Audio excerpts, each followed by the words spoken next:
Hola grupo, bienvenidos a esta videoclase sobre cómo abordar la traducción de un manual de usuario. En esta videoclase vamos a hacer de cuenta que entramos dentro de la cabeza de un traductor para poder visibilizar el proceso y los procedimientos a los que se enfrenta en la traducción de un manual de usuario.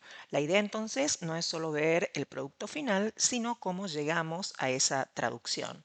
¿Qué preguntas nos hacemos? ¿Cómo se analiza el texto? ¿Qué decisiones traductoras tomamos?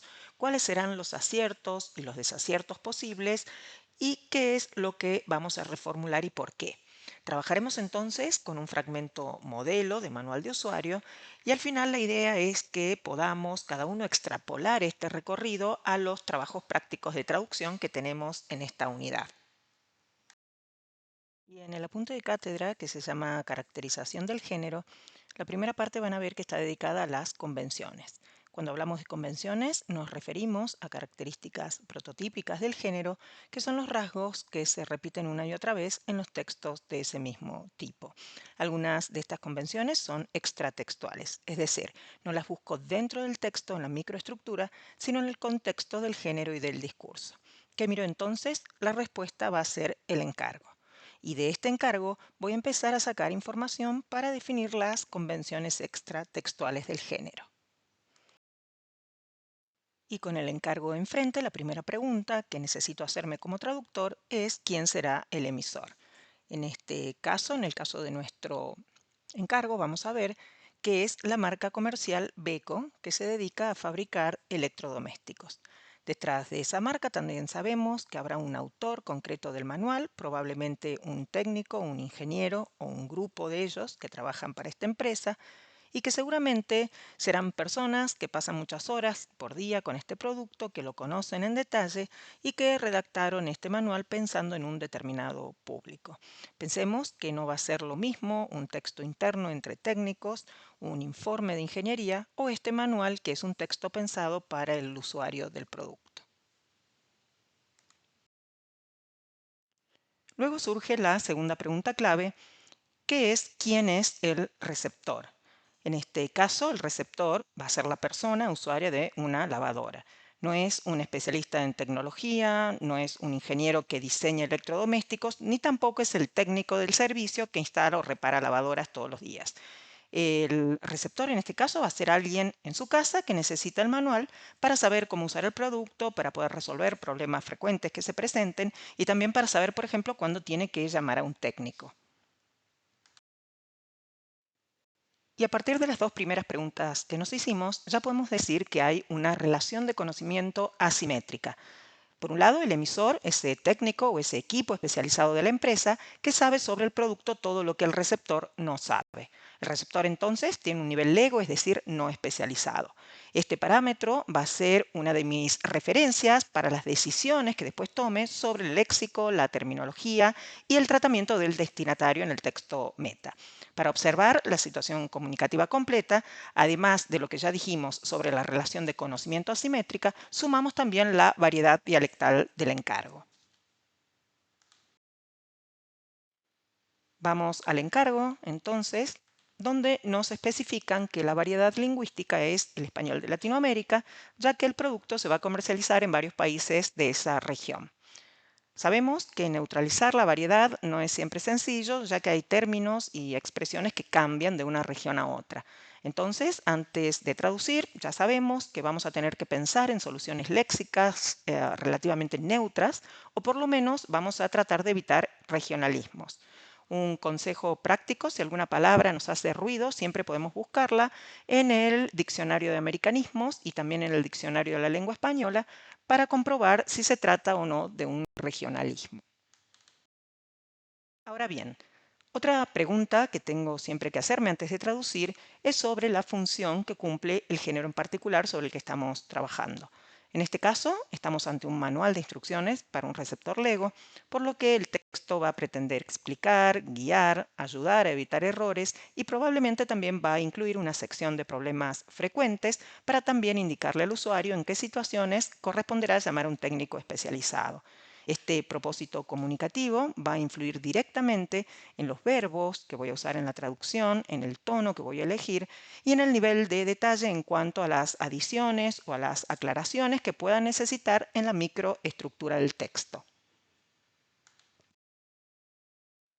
Otro aspecto muy importante que debemos definir antes de comenzar a traducir va a ser el campo temático del texto. En el caso de nuestro encargo va a estar explícitamente indicado, por lo que sabemos que estamos trabajando dentro del campo temático de la tecnología. Conocer esta información nos va a servir como traductores para poder orientar toda nuestra estrategia de documentación. Saber el campo temático me ayuda a decidir qué fuentes voy a consultar tanto para entender bien el tema como también para elegir el léxico y la terminología que voy a usar en mi traducción en español. Todo esto debemos hacerlo antes de empezar a traducir.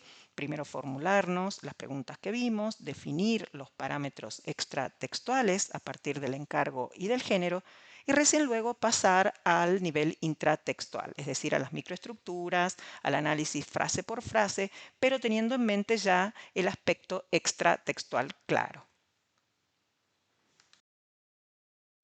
Pasamos entonces del plano extratextual al intratextual. Lo que vamos a mirar ahora son los aspectos microtextuales propios del manual del usuario, es decir, las características internas del texto que son típicas para el género, que nos ayudan a identificarlo y que también van a ser las que nos guíen cuando tengamos que tomar decisiones de traducción.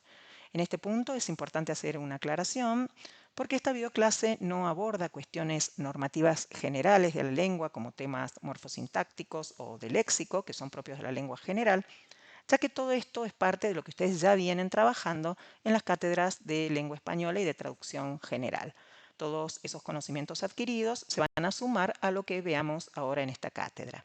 Pero, ¿en qué nos vamos a detener? ¿Qué sí vamos a mirar? Vamos a ver en detalle las características microtextuales que son prototípicas del manual del usuario. Vamos a ver que este género pertenece a una tipología exhortativo-expositiva, es decir, que el tipo textual principal del manual del usuario es exhortativo y el tipo textual secundario va a ser expositivo. ¿Qué significa esto a nivel microtextual? Significa que esa tipología se va a ver reflejada en el interior del texto en forma de secuencias, de unidades de traducción, de oraciones que tengan función o exhortativa o expositiva y que también va a estar en correlación directa con la tipología textual del género. Es por esto que cuando empecemos a mirar ejemplos concretos, vamos a poder identificar muy claramente qué segmentos le hablan al usuario para indicarle qué hacer o cómo hacerlo, van a ser las secuencias exhortativas, y qué segmentos le van a explicar, van a describir o van a aclarar información sobre el producto. En este caso los vamos a identificar como secuencias expositivas. Analicemos ahora una de las secuencias prototípicas del manual del usuario, que es la secuencia exhortativa mediante un modo imperativo y un sintagma adverbial. De manera general, ¿cómo se manifiesta esa función exhortativa? Sabemos que en español y de manera prototípica, esto se logra a través del uso del modo imperativo. Así podemos ver en nuestro texto meta el verbo fije. Ahora bien, también sabemos que en español existe la posibilidad de usar un infinitivo con valor exhortativo. Es muy común verlo en carteles o en instrucciones muy breves. En este caso sería fijar. Pero ¿qué es lo que sucede? En el caso del manual del usuario, utilizar un infinitivo con valor exhortativo, no es lo prototípico ni lo que queremos privilegiar. Para este género, lo que vamos a considerar como opción correcta, como convención, va a ser el uso del imperativo en las secuencias exhortativas. Para el caso de nuestro ejemplo, lo correcto será usar fije en lugar de fijar. Y continuando con nuestro ejemplo, vamos a ver también que dentro de una secuencia podemos encontrar combinaciones que también son muy características dentro de cada género. En este caso, el imperativo más un sintagma adverbial. Un imperativo seguido de un adverbio o de un complemento adverbial nos va a indicar dónde, cuándo o cómo se hace una determinada acción. Este sintagma cumple una función muy específica dentro de este género, ya que puede precisar la forma de realizar un procedimiento o cierta acción, o bien puede ubicar este procedimiento en el tiempo o en el espacio. Y cuando nos encontremos con estas secuencias en las que el imperativo viene acompañado por un sintagma adverbial, vamos a prestar atención a la secuencia completa, es decir, al verbo más el adverbio. Esto lo hacemos para que en el texto meta podamos replicar la misma función del texto origen, es decir, podamos mantener esa convención que caracteriza tanto a los manuales en inglés como a los manuales en español. Vale decir que estos sintagmas no se omiten y aunque presenten dificultad para traducirlos, deberemos buscar la forma o la solución adecuada porque son estas secuencias justamente las que precisan, condicionan o sitúan la acción en el tiempo o en el espacio. Es por esto que la elección léxica en español es especialmente relevante. Entonces, en resumen, estas características microtextuales, como en este caso el imperativo de la secuencia exhortativa, son convenciones del género que orientan cómo traducir este tipo de textos. Y en el apunte de caracterización de este género también vamos a ver que podemos encontrarnos con secuencias exhortativas en las que el modo imperativo se combine con una subordinada de propósito o una subordinada condicional. ¿Qué debemos hacer en español con este tipo de secuencias? Como siempre, primero mantener la pauta de que la parte exhortativa se traduce con imperativo y nunca con infinitivo. Lo segundo va a tener que ver con la posición de la subordinada. En español, desde la norma, yo podría perfectamente mover esa subordinada, podría anteponerla o posponerla, sin que la oración sea incorrecta. Por ejemplo, en este caso, podría poner si es muy larga, córtela, o córtela si es muy larga. Sin embargo, en este género, decidimos conservar la posición que tiene la subordinada en el texto origen, por lo que si en el original la subordinada de propósito o la condicional aparece al principio, la vamos a mantener antepuesta igual en español. Por el contrario, si aparece después de la principal, la vamos a transferir pospuesta. ¿Por qué es esto? Esto se debe a que asumimos que el técnico o la persona que redactó el manual tiene un conocimiento temático que nosotros, como traductores, no tenemos. Por lo tanto, esta persona sabe que en ciertos casos es importante anteponer la condición o el propósito para que así el usuario lo procese primero antes de la acción. En otros casos, considerará suficiente mencionar la condición o el propósito después de una cierta instrucción. Otro tipo de secuencias exhortativas que podemos encontrar dentro de este género son las que se manifiestan con un verbo modal como el must, should, have to o may. La modalidad en este caso sirve para graduar la necesidad o la obligatoriedad de una cierta acción. Va a indicar que es obligatorio, que es necesario y que es solamente una recomendación o una posibilidad. Es por esto que siguen siendo secuencias exhortativas a pesar de que no aparece ningún imperativo. ¿Qué vamos a observar desde la traducción? En estos casos vamos a tener en cuenta y vamos a cuidar en no caer en el condicional, porque ya sabemos que la utilización de un condicional tiende a suavizar y en el manual del usuario esto puede debilitar la fuerza de una cierta instrucción. Es por esto que cuando traducimos estos verbos modales vamos a priorizar el presente o el futuro como formas exhortativas y vamos a evitar por lo tanto los condicionales. Veamos algunas consideraciones acerca de los verbos modales. Cuando aparece must en este género, solemos preferir el verbo deber en futuro en nuestra traducción. En cambio, cuando aparece should, muchas veces lo interpretamos como una recomendación más fuerte y en este caso en español vamos a optar por deber en presente, debe.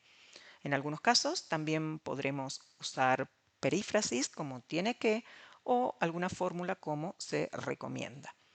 Cuando aparece may o could, podemos usar el verbo poder en presente o futuro, puede o podrá, o alguna perífrasis del tipo es posible.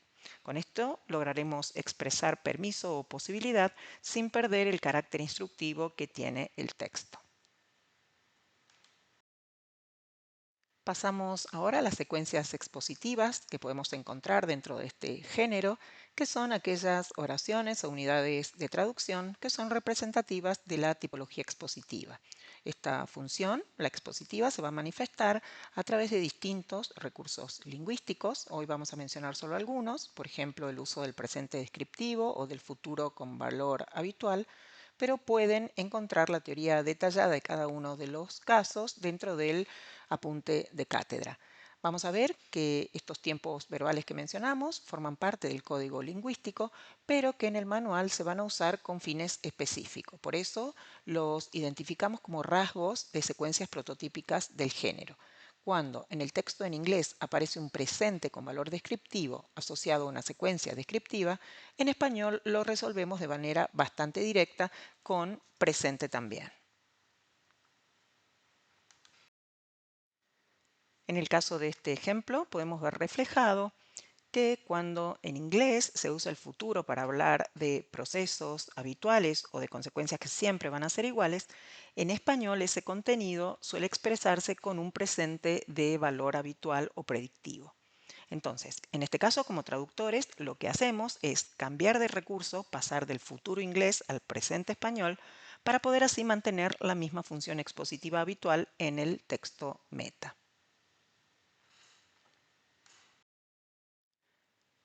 Veamos ahora otra de las secuencias prototípicas de este género, la secuencia expositiva mediante impersonalidad. Sabemos que la impersonalidad es muy frecuente en el manual del usuario y que se puede manifestar mediante distintos recursos. Por ejemplo, podremos recurrir a un sujeto en forma de sintagma nominal, por lo general complejo, combinado con un verbo copulativo, o también, por ejemplo, a una voz pasiva refleja, como es el caso de este texto meta, para lograr mantener la impersonalidad. Desde la traducción, la idea clave es que cada vez que detectemos que en el texto origen se usa algún recurso para generar impersonalidad, en el texto en español también mantengamos una redacción impersonal, aunque esto implique el cambio de recurso lingüístico. Por ejemplo, no deberemos convertir en activa una voz pasiva que estaba justamente al servicio de borrar a la gente y centrar el foco en la acción. En este ejemplo podemos ver dos traducciones erróneas. Por ejemplo, en este caso se utiliza la voz pasiva perifrástica cuando no hay complemento agente explícito, o en este caso donde se borra la impersonalidad mediante el uso de una construcción activa. A modo de cierre, decirles que las que vimos son solo algunas de las secuencias que se nombran en el apunte de cátedra y que el objetivo de esta videoclase no era hacer un listado completo, sino mostrar cómo hacemos el análisis, cómo pasamos de las características del género a las decisiones traductoras concretas. La idea es que vean que en la traducción del manual de usuario no aparece la lengua española porque sí, sino que se eligen recursos específicos que cumplen ciertas funciones y que se usan con propósitos específicos también dentro del género. Esperamos que esta videoclase les sirva para orientarse a la hora de hacer sus propios comentarios sobre las decisiones traductoras que tomen en los trabajos prácticos, qué secuencia reconocen, qué recurso usa el texto origen y qué recurso decidieron elegir ustedes en español para poder representar el género de manera adecuada. Gracias por su atención y si surgen dudas, por supuesto, los esperamos en el foro de avisos.